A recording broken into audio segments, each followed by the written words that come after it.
Hello, and welcome, everybody, to my second episode of Alliance Late Night. I'm Rosville, and if you hear airplanes pick up on this webcam mic, it's because I'm right directly in the flight path to actually drop their landing gear right about there and slow down. Uh, SeaTac, Seattle International, is just up the highway, so I would be apologizing, but what can I do, right? I don't have a sound booth in here. But anyway, again, welcome to the second episode of Alliance Late Night. My name is Rosville, and I'm just here to talk a little bit about wrestling, some of the stuff that I've checked out over the last week. And it's been an exciting time for wrestling, especially with the launch of Raw on Netflix. I'm not going to go into that. Uh, the world renowned. You can read up on that, catch up on that anywhere with any podcast that you want. So I'm not going to really dive into that. Uh, what I will be going into on this episode is the episodic premiere of Ase Wrestling. I also will be talking about a particular match that was featured on NWA Powerrr this last Tuesday, featuring Boz versus Mike Mondo. Um, yeah, we'll go into a little bit of that, and then we'll go into a little bit about the Portland Wrestling Expo and a little bit more just attached to that. I don't want to go too far into that right now, but starting out with Ase Wrestling. For those of you who don't know, the professional wrestler by the name of Darius Lockhart has founded or co-founded a promotion out in the Mid Atlantic area. As far as I know, they are based out of the North Carolina area. The episode that I watched the other day was out of Charlotte, I believe. They did say what venue it was, but I did not write it down. Um, I will put that in the comments. I would say it'd be in the description, but I haven't bothered with the descriptions yet. I'm not that professional and fluent with this yet. I'll get there though. Anyway, some of you may remember Darius Lockhart for being featured in the NWA during NWA USA and the junior heavyweight tournament, the tournament that reintroduced that belt back into the promotion. I thought he had a great standing there. I thought he put on great performances, great matches while he was there. For whatever reasons, after the tournament was over, he didn't stick around. Perhaps wasn't invited. He didn't want to be there. I don't know. Um, I recall seeing at least one interview where it was stated by Lockhart that perhaps the NWA didn't want to tell his story, and I can understand that, but we have the Southern Six, which I have no problem with them. Alex Taylor is the dude. I like Alex Taylor. I'm just saying, balance, right? Balance is key. Anyway, I don't know who the co-founders are. I have to dig a little bit more into the promotion, the foundation of it. I did, however, see a few um, YouTube videos and bouts before this premiere, and I thought everything looked good. I thought things were solid, but none of that was like this premiere. Um, this premiere was put together very well. There's nothing. When I say there's nothing like it, there's no promotion that's out there right now that is putting across a vibe and an energy like they are. It just doesn't exist. They're the only promotion, and I watch a lot of promotions, a lot, and a lot I don't care for. Um, Kudos to the athletes that are trying to do their thing and get up there and climb the ladder and reach their goals. I'm not knocking any of that, but some of the product that's out there in the promotions and the way that they're packaged, this doesn't do anything for me. Um, However, this promotion has right out the gate, they've captured something, and I can't really explain it to you. You have to watch it. You have to watch it, and you'll understand what I'm saying. Either you're gonna love it or you're just not gonna be interested at all. But I think that the editing and the production that's put behind this, the thought that is put into the presentation, and how they're, I wouldn't even say pitching, how they're selling the product to you, they've hit the mark. They've not only hit the mark, but they've hit the mark. While most may say they're catering to a niche crowd, no, they're not. It's professional wrestling. They're catering to whoever loves and appreciates good, solid, professional wrestling. Now, with that said, we're going to go into a little bit of the matches and some of the people that were there, as far as like who's part of the team and whatnot. Some of you may remember, of course, you remember D'Lo Brown from the WWF WWE. He's one of the commentators during the presentation during the episode. The other gentleman that was there, I'm looking through my notes right now. I do not have his name. I'll put it in the comments when I grab it. But they started out the night with what I thought could have easily been maybe a main event. But they opened this episode with frontman Ase and Kevin Knight. Kevin Knight's a talent that I'm just now getting a little bit more hip to. I didn't put the name with the face. I knew the face before. This guy has been all over the place, all over the place. Just recently, as I was gathering some of my notes, he just had a bout with Shelton Benjamin at my local promotion here in Washington State, Seattle, Defy. Just to be put into a match with somebody of the caliber and a professional level of Shelton Benjamin should give you an idea of the level of this guy's skills in the ring. Skill sets. I hope I don't get clowned for saying skill sets, or I didn't say move sets, I said skill sets. Don't clown me. If you know what I'm talking about, you know what I'm talking about. But just a little bit to touch on here. See, I have my cheat sheet this time because I want to try to make sure that I get as much of the information out so that you, the viewer, who may not be hip, can understand who the athletes are. So Kevin Knight, he's been wrestling for a while. He's I guess his contract was just up with New Japan Pro Wrestling after the new year. It's rumored that he's going to be joining the WWE and possibly going into the NXT promotion, which I could see that.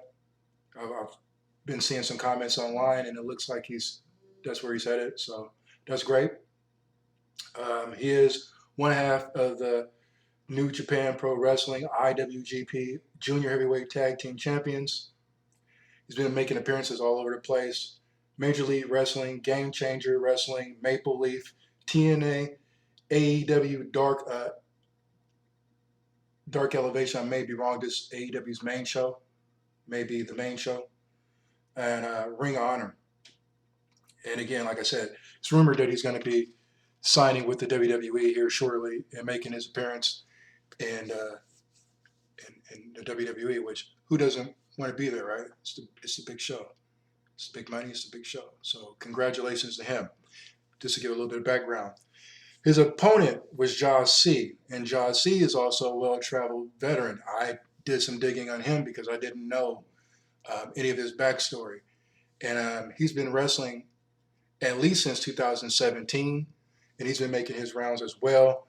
SCW, Game Changer Wrestling, AAW, Coastal Championship Wrestling, definitely AEW Dark Elevation. I got that right on this one. I know that for sure. PCW and Ring of Honor. Now, I watched this match. I watched it very closely. I tried not to wander off and get into too many other things while this presentation was going on. I was watching two shows on YouTube at the same time, but I watched as closely as possible. And this was a good outing. It was a good, solid match.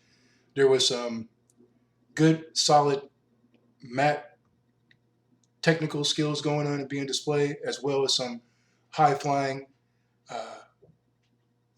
high flying moves that you would expect for somebody his weight class. And I thought it was put together really well.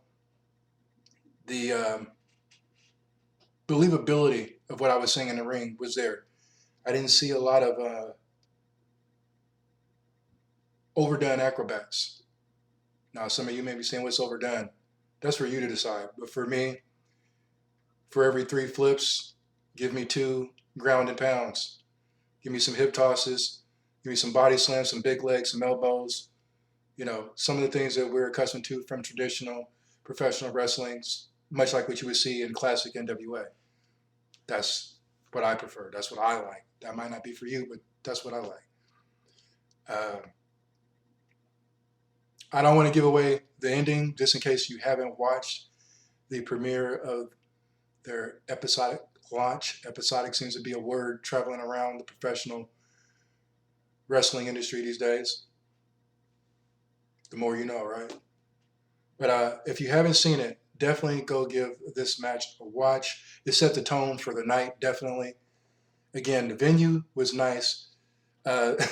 Jossie opened up this match or pre-promo in the match and kind of shocked the crowd with something that he said. And it was funny at the same time, so check it out. Second match, which was the main event, which was a women's match. This match was between the Afro-Punk Trish Adora, which I am new to her. I don't have any background as of this moment. I'll try to go ahead and get some of that and put some of that out there on my Twitter and also on my Facebook pages, so you guys can check her out, see where she's been, see what her journey has been. She was in a bout with Asia Kong, which, again, this was another athlete that I was not familiar with. Did a little bit of digging. She's done most of her wrestling overseas in Japan. She was in AJP, All Japan Women's Wrestling. There we go. That's where most of her career has taken place. She's been multi-time champion over there, solo and tag team. Hard hitting. Basically, any All Japan wrestling that you've seen that's been high impact, she's high impact. Very much so. Very stiff. So this match was it was solid. It was solid. It was not a lot of mistakes in the ring, if any. I can't recall of any off the top of my head. And if there was botches that I saw, I definitely would call it with respect to the athletes, but it's what I do, right? We want to see good professional wrestling, so I'm going to critique some things, but I'm going to try to highlight the positives a lot more. And this was a good match. This was a good match to close out the night with. There was 2 matches and a performance after, which, again, the presentation of Ase Wrestling is unlike anything else that's out there, right? Again, I don't want to give away the ending of this match. Both women went out there and gave it their all. They put 100% into what they were doing, and you'll be able to notice that in their performance. Go check it out. Their YouTube channel, Ase Wrestling, Asia Kong, Trish Adora. There you go. Now they closed their episode out, the night out, with a live performance by Grammy-nominated platinum artist Luke West.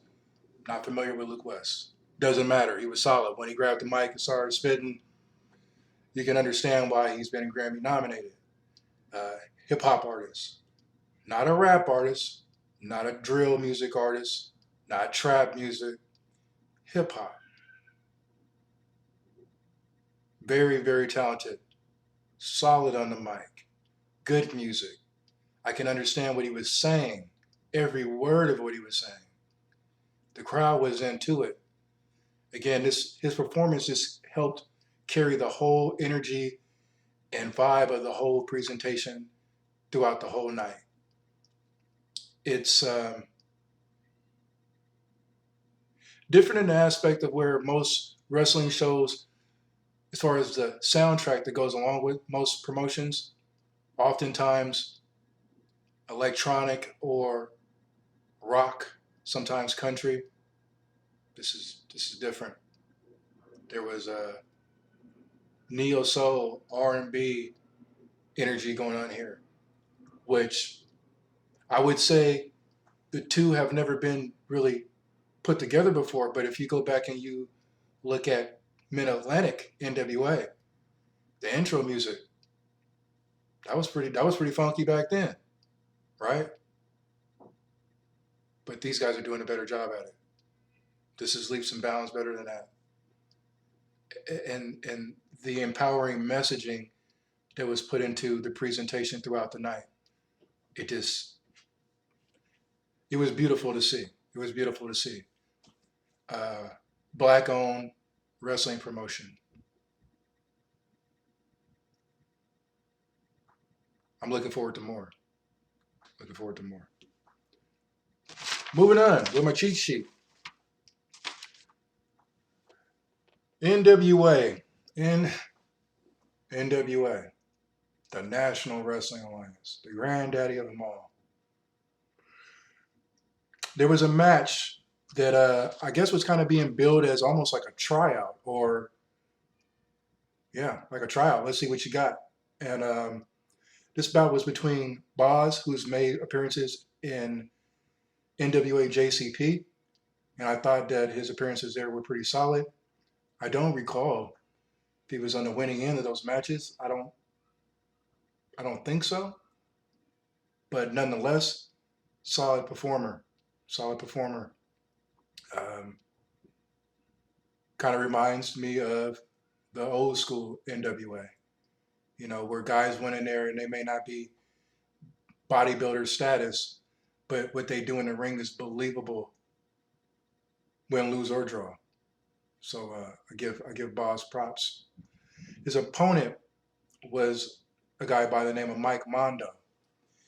Now, Mike Mondo, I didn't realize who he was until commentary and some other people started um, saying where he came from. And apparently he was part of the cheer squad back in the WWE, I guess it was WWE at the time, around the Attitude Era. And whatever he looked like back then, he doesn't look like it now, at least not to me. He's a built, solid guy. I mean, he looks like the bouncer you don't want to mess with at the club, right?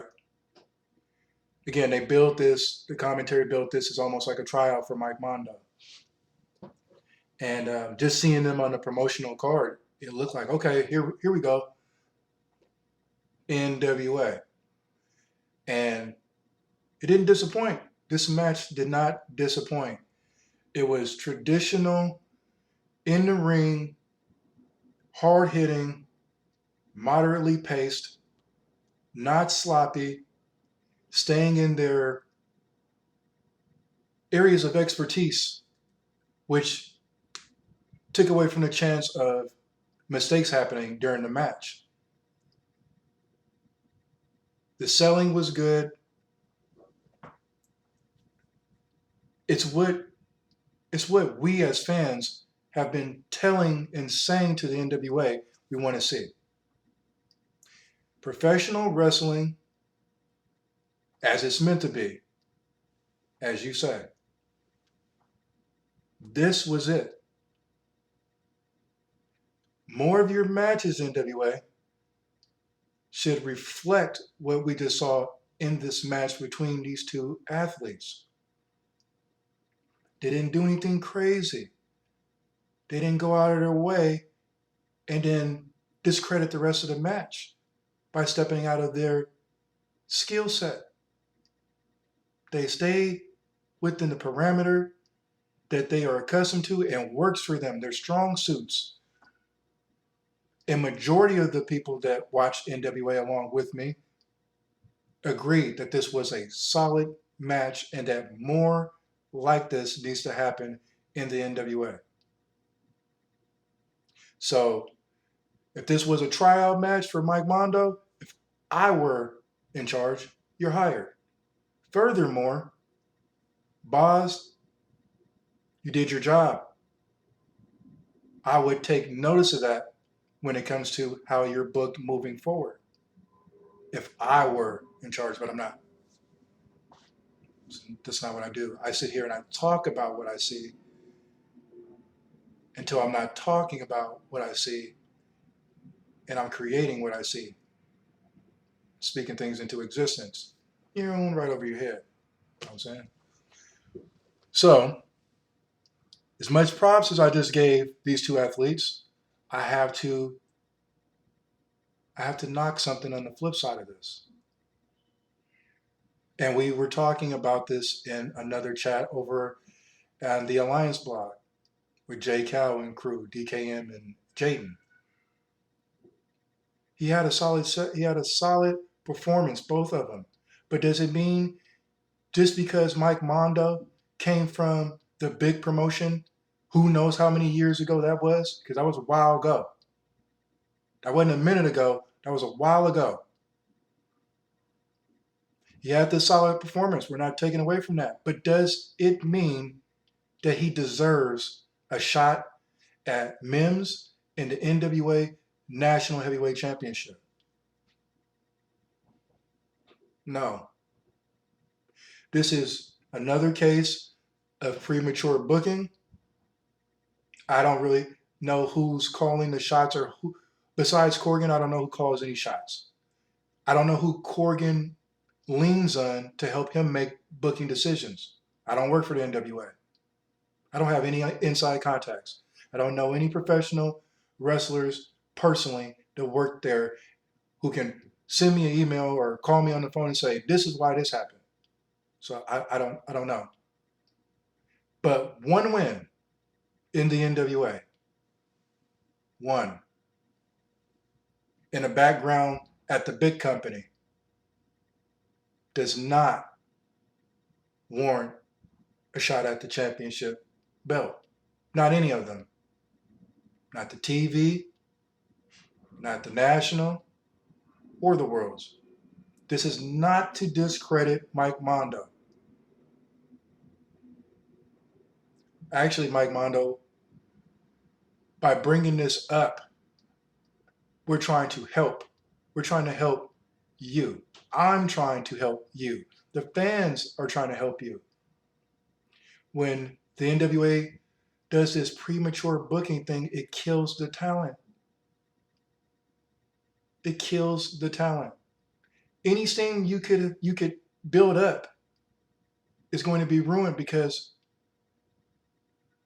am I supposed to believe that you are about to go over? And I'm not an insider. I really don't like talking like an insider, right? I'm a supporter of the promotion by buying your products, watching your shows, cheering it on, sharing your links, putting the word out there, because I love professional wrestling. I love the NWA yesterday and today. But this is premature. You should be in a program for at least 2 months, building you up. Winning a few, losing one. Winning a couple, a draw on one. Levels, steps, progress. Again, NWA, we're not reinventing the wheel. You might have to replace the wheel sometime. You might have to replace the 100 spokes. Put the wheel and the tire together, put it back on the machine, the vehicle, the platform, shine it up, and get it spinning again. But it's not reinvented. The how-to guides are in the history of the National Wrestling Alliance. All you have to do is look at the history.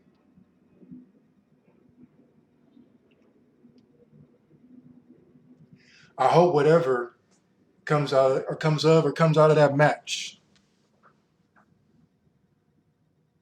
corrects the premature booking, so that you have the opportunity to be put in the position that you should be over time.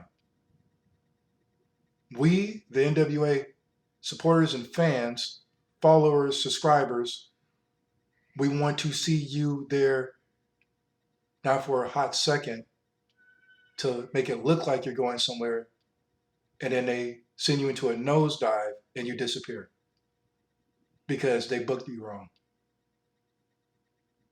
Or for you to be looked over by the viewers of the NWA because they booked you wrong.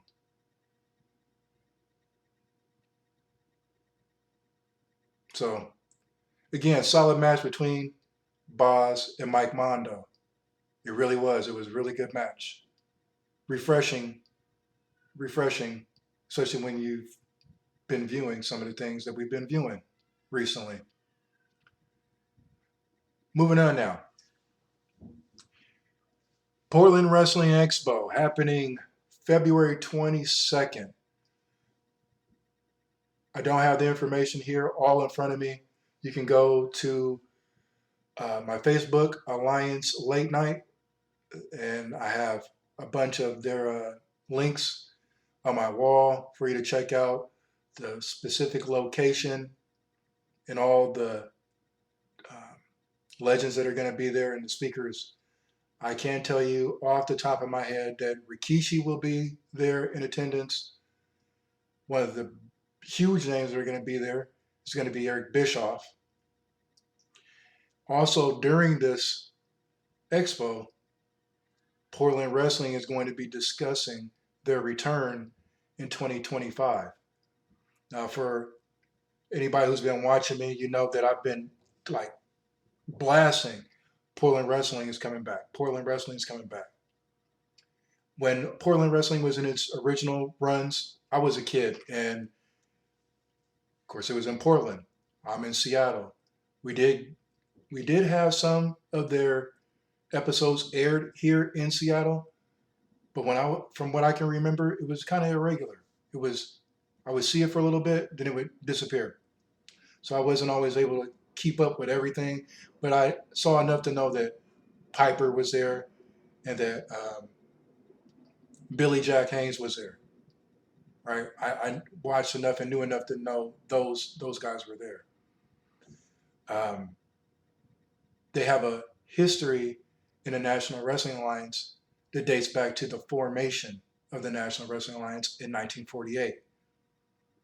Portland Wrestling itself predates the NWA, I think by 23 years.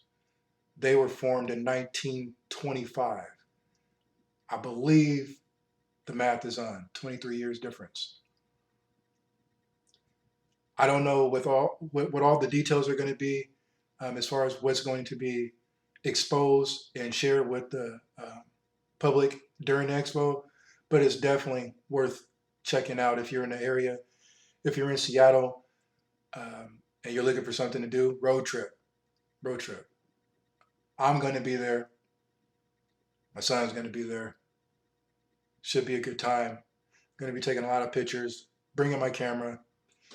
I don't know interviews or whatnot. I don't have a special pass. I'm not classified as media or anything like that, and I haven't spoke to anybody about that. I just want to go and support, and if somehow I can be a help in some way, shape, or form, that would be awesome. You know, I'm just getting started on this podcast, blog, whatever you want to call it. I got this big old open background right here. This is a work in progress. So right now they look at this and go, oh, well, whatever. And that's cool. That's cool. I understand it. But I'm going somewhere. Keep watching. When I go in on something, I go all the way in. Outside of this, I've been an event promoter for electronic dance music events throughout the Pacific Northwest, down in Oregon and in Washington.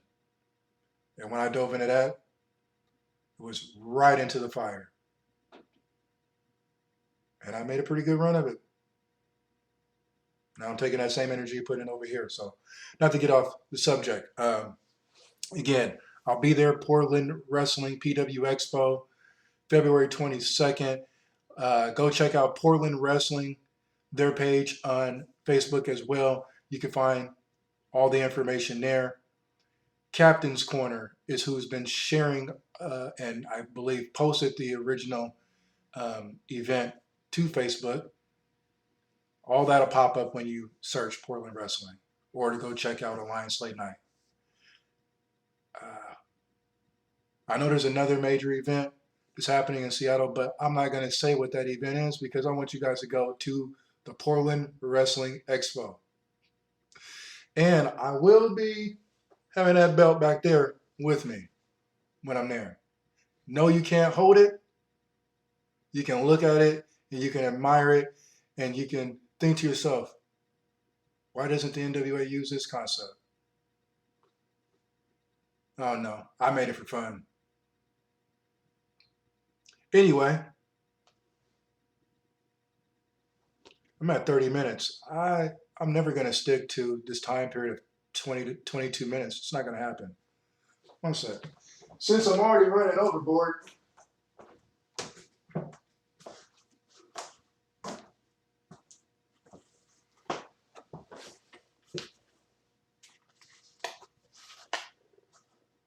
here's what it is.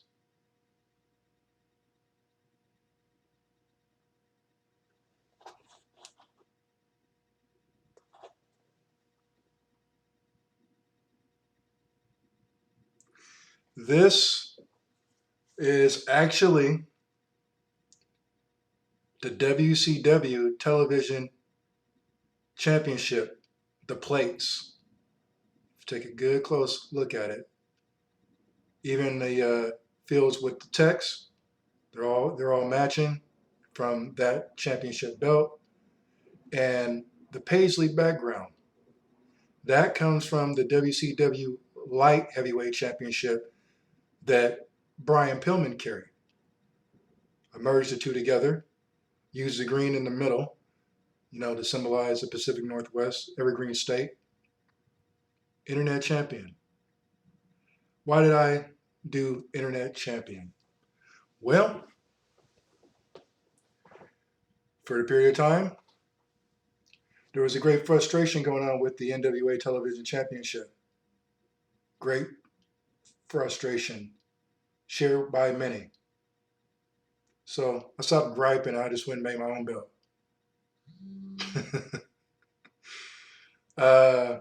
4mm, and I have it posted on both my X account and my Facebook. Again, Facebook is Alliance Late Night, and on X it's Alliance LN because they only allow you so many letters to create your URL. So anyway, let me stop this video now before I run out of space on my computer. It's another reason why I don't have the OBS fancy background and all the rest of that, because I'm waiting for another piece of hardware to come in so I can stop streaming off or stop recording on this computer and switch all my production for this podcast over to another computer. And we'll be doing it big time around here. So with that said,